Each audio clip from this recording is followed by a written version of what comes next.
What is up, everybody? Matt Moda here to give you some NFL Week 5 player prop bangers. We are on to the Week 5 NFL betting slate. We're talking Sunday, specifically October 6th. I'm going to have 5 players that we are backing for this NFL Sunday, 3 of which we are taking as a ladder play as well. For those of you that have been following along my channel, you know these ladder plays have been phenomenal recently. Just on Thursday night, last night, I'm recording this on Friday, we cashed a Ray McLeod receiving yards prop.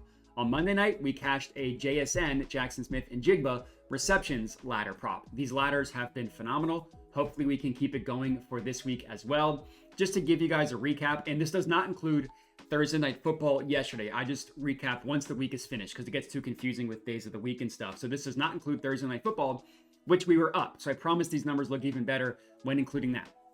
Now, as for week 4, not quite the success that we wanted, right? I mean, player props was amazing, I should say. It was just not great with the underdogs and the early bets. We were 0 for 2 on underdogs. We were 0 for 1 on our early bets, but the player props were amazing. Player props have been funding us all year, and that's been the case on the entire season. You look at our overall results, a little bit in the red, both with our early bets and with our underdogs, but we are massively in the green with our player props. It was the same case last year.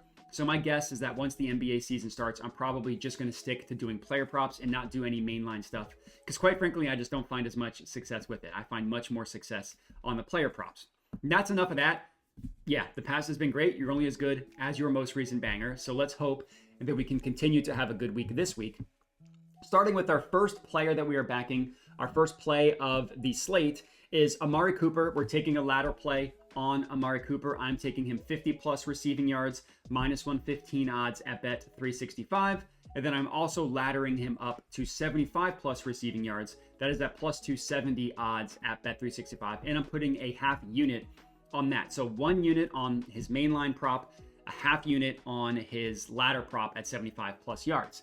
Amari Cooper, if you look at his season-long stats, you're not going to be very impressed. And I'm not going to try and make it sound more impressive than it is.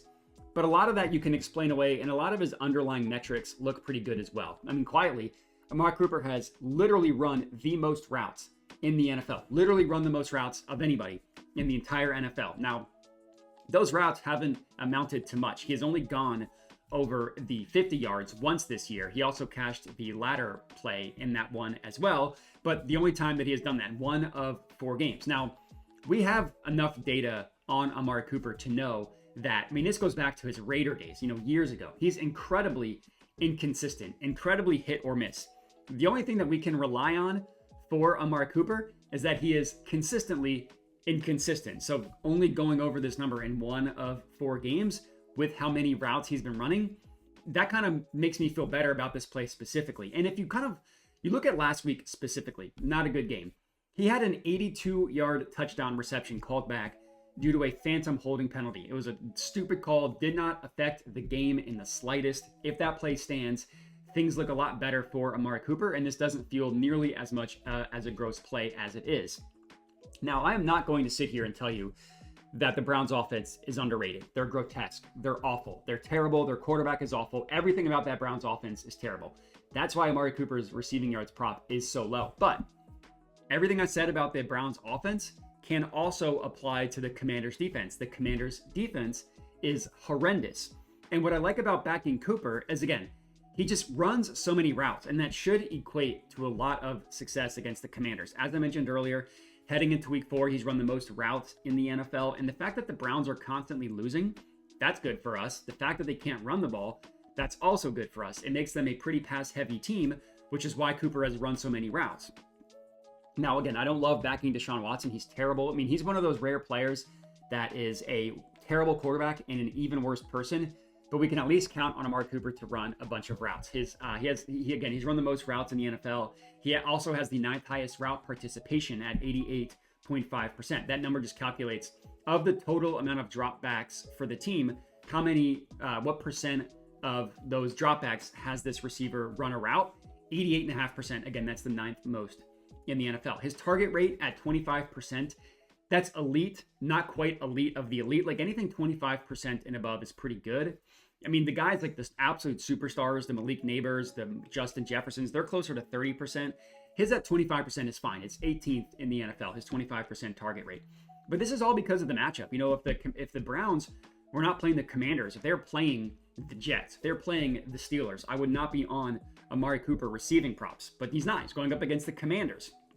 You know, and I also kind of think that we are the public is off of the Commanders because they had a good week last week against the Cardinals. You know, I watched every snap of that game. The Cardinals just had a befuddling offensive game plan that I didn't understand what they were doing. That, to me, to my eye, said less about the Commanders' defense playing well, more about the Cardinals being a bunch of morons.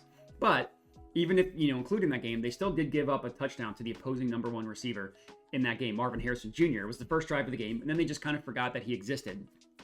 But just if you look at the entire season-long stats, according to DVOA, the Commanders have the third worst pass defense overall in the NFL, and they're the second worst DVOA, specifically guarding opposing number one wide receivers.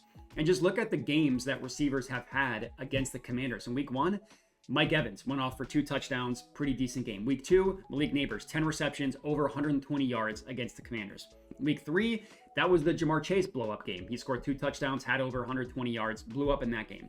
Last week, again, Marvin Harrison Jr. had a quiet game, but he still scored. Now, if Amari Cooper scores, but doesn't have the yards, obviously this is going to go as an L. More so just illustrating that I'm not scared off of this Commanders defense at all after one good game.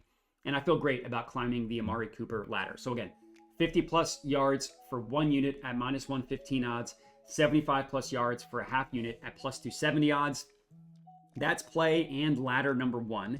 Next up, we got another ladder. We're talking Cowboys versus Steelers and Jaylen Tolbert. We are climbing a pretty high ladder on Tolbert as well. So here's how we are playing this. Jaylen Tolbert, 40 plus yards for one unit, plus 122 odds at FanDuel. Tolbert, 50 plus yards, plus 210 odds at Bet365 for a half unit. Tolbert, 75 plus yards, plus 650 odds at Bet365 for a quarter unit. So we're taking one mainline play and 2 ladders on Jaylen Tolbert, all 3 of which are plus money, which is what we love. Now, looking at this game, this is not a play because I think the Cowboys are going to be able to throw the ball up and down the field against the Steelers. But they don't need to in order for this play to hit, even the 75 plus yards. Like, I also think that we don't really know how good the Steelers defense is, because if you just look at their stats, yeah, things look really good for the Steelers defense. Look at who they've played. Week 1, it was the shell of Kirk Cousins. I promise you, watch that film from week 1 against the Steelers. Kirk Cousins could not move. He was terrible. Week 2, they played Bo Nix, who is terrible. Week 3, they played an injured Justin Herbert, and they played Easton Stick for the Chargers. And then week 4, they finally played an actual quarterback, Joe Flacco, and they lost. He kind of got lit up. And again, this is just such a low number. I mean, to catch the mainline play at 40 plus yards, the Cowboys could have a brutal offensive showing. And Tolbert could still easily get to 40 yards, 50 yards, even a bad game for the Cowboys offense. And what I like about this play is Jaylen Tolbert already had a pretty decent target share for the Cowboys. And now that number is going to increase because Brandon Cooks is at least out for this game, possibly out for future games. And this is just looking at the entire season. Tolbert has run the 3rd most routes on the Cowboys and received the 4th most targets on the Cowboys as well. 3rd most receptions, 2nd most receiving yards. So top 3, top 4, top 2, and all these different categories. And Brandon Cooks is ahead of Jaylen Tolbert in all the categories I just mentioned, except for receiving yards. So he's run more routes, has more targets, and more receptions than Jaylen Tolbert. And now Cooks is out for the foreseeable future.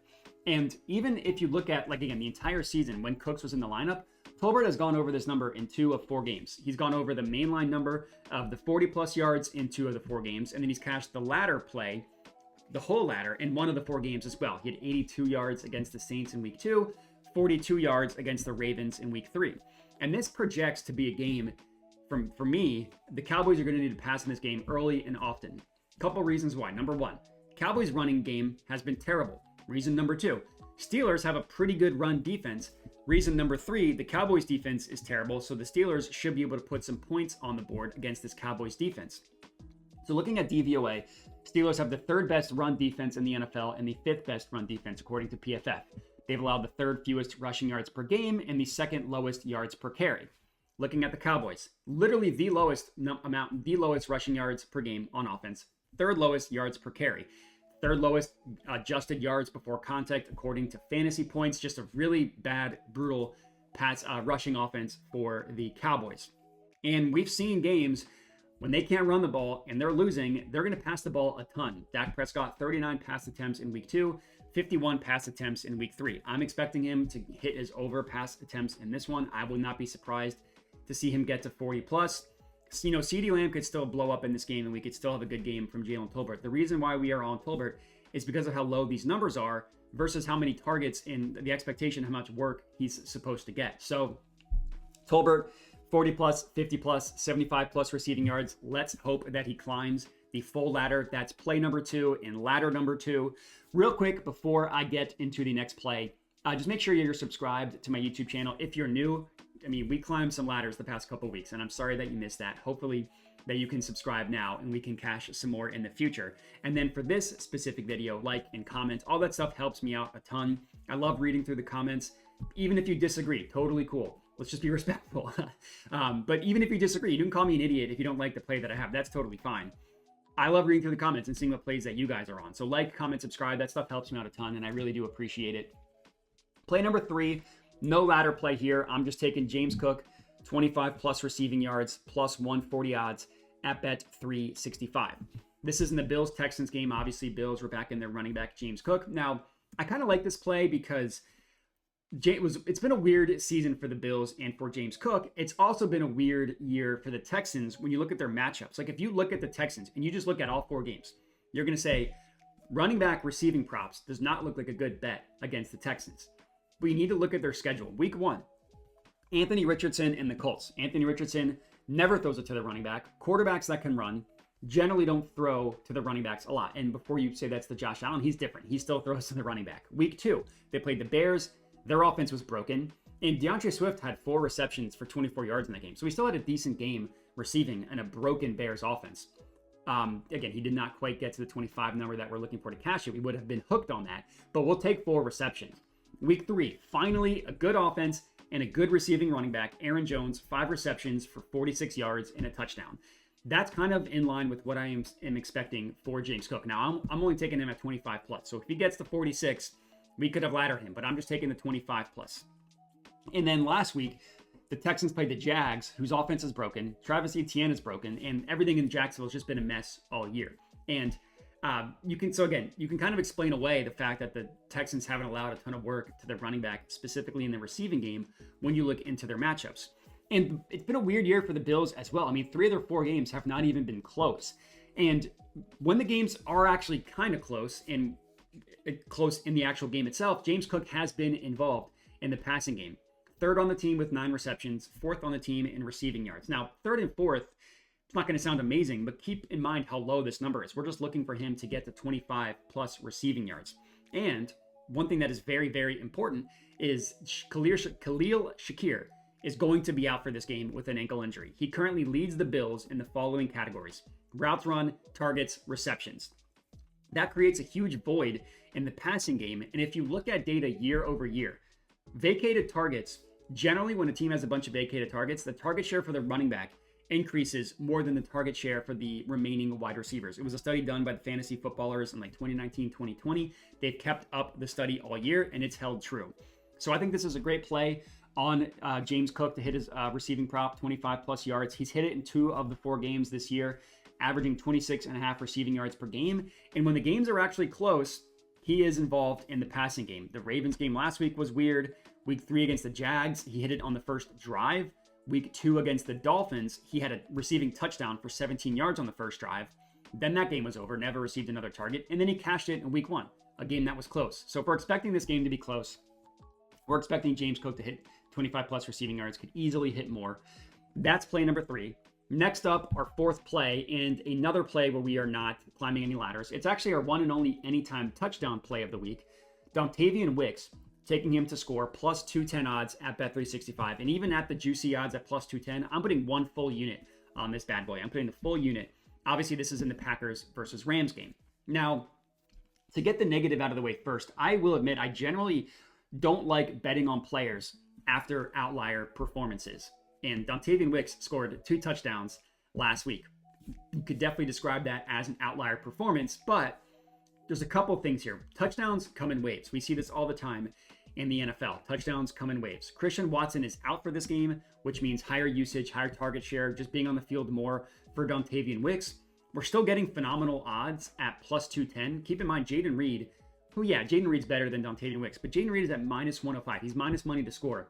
Davian Wicks is plus 210, and this matchup is phenomenal for Davian Wicks, and all his stats when he's on the field look phenomenal as well. Now we'll start with the matchup.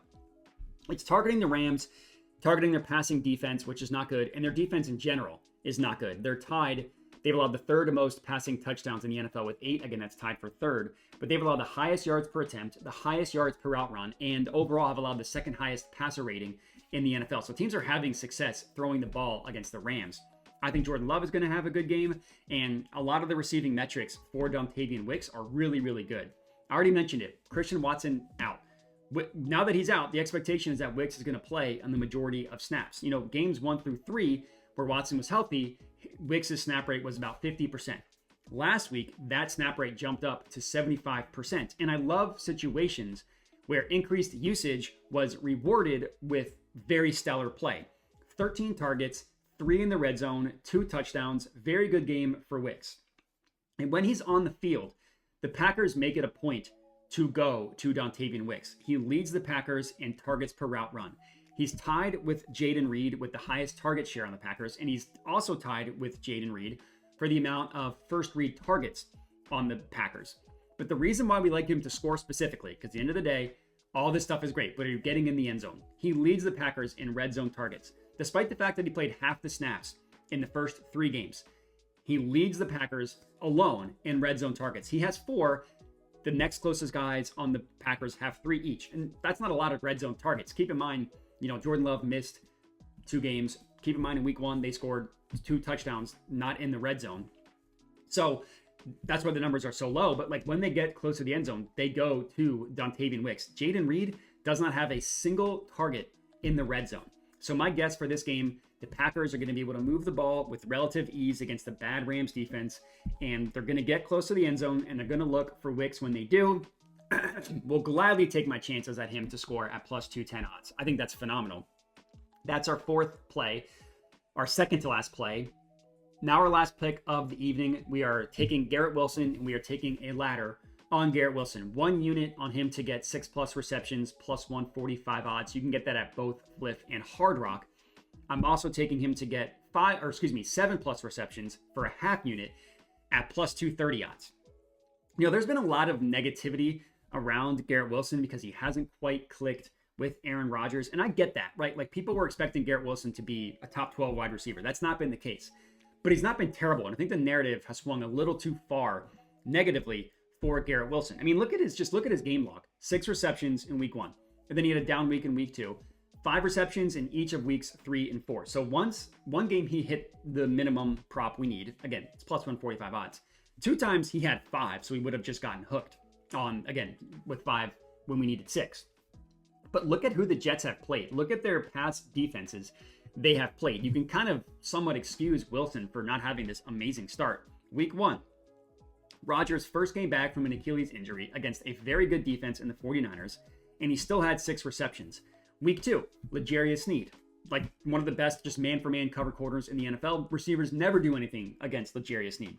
The Patriots in week 3 have a bad pass defense overall, are very good at taking away the first option, which was Garrett Wilson. So we saw Lazard, we saw Conklin. All of them have good games against the Patriots. Week 3, he got the Patrick Surtain treatment in a freaking hurricane, and he still had 5 receptions.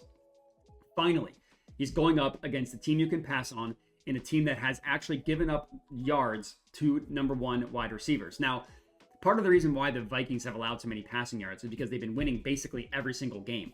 But they still have allowed a lot of passing yards, literally the most passing yards per game the Vikings have allowed in the NFL, almost 300, number 1. They've also allowed the most receiving yards to wide receivers in the NFL as well. The Vikings play zone coverage at the 6th highest rate in the NFL, about 77% of the time they play zone.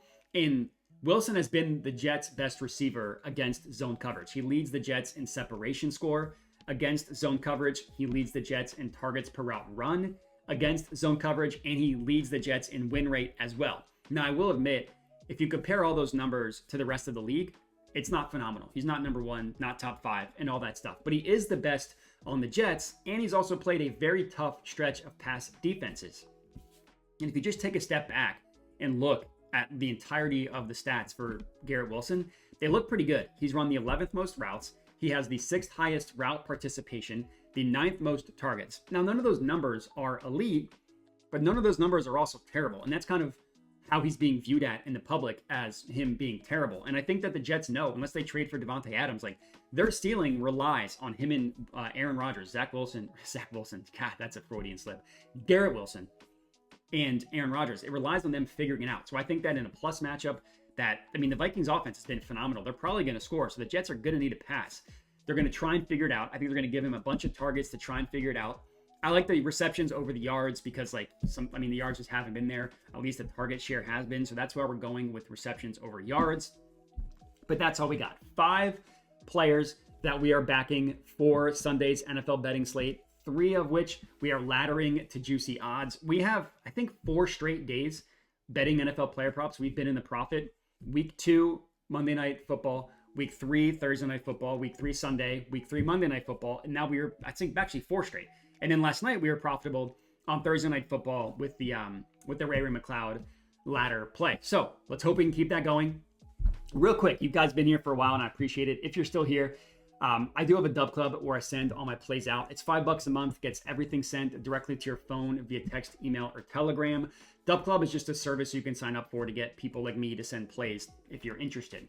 So the way it works is as soon as I decide what a play is, the very first thing I do is send it out to Dub Club. So you're able to get plays in before the odds change. So if you're interested in that, or if you just don't care, like there's some people that want to tail, they just don't care about the YouTube videos. That's fine. They don't care about the analysis. That's fine. That's why I have the Dub Club. I only charge $5 a month because you can get everything for free, both on YouTube and on Twitter. So I'm not going to charge anything crazy. But if you're interested, check that out. If you're not interested, no problem.